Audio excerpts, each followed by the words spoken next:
పెద్దవాళ్ళకి సంబంధించినటువంటి వాటితో లింక్ ఉంది అనేది చూపించాలి.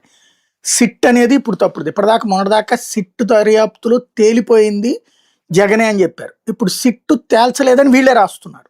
వీళ్ళ దాంట్లోనే ఉన్న ట్విస్ట్ ఇది. ఫోన్ నెంబర్ వాడడానికి పిఏకి అని చెప్పి ఫోన్ నెంబర్ ఇస్తే, ఇప్పుడు సాధారణంగా ప్రతి ఒక్కళ్ళు వాళ్ళ పిఎల్ నెంబర్లు ఇస్తారు. జగన్ అయితే అసలు ఫోనే వాడు.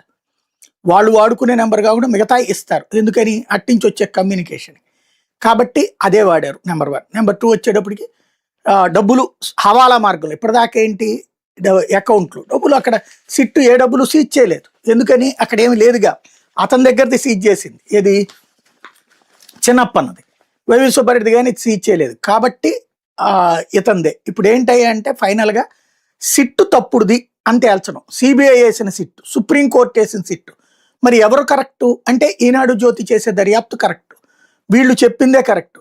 ఏదైనా సరే అదే చంద్రబాబు గారి హయాంలోకి సంబంధించింది అయితేనేమో స్కిల్ డెవలప్మెంట్ కేసులో వాళ్ళు డైరెక్ట్గా చెప్పినా కూడా లేదు అక్కడ తేడా చేశారు అన్నటువంటిది.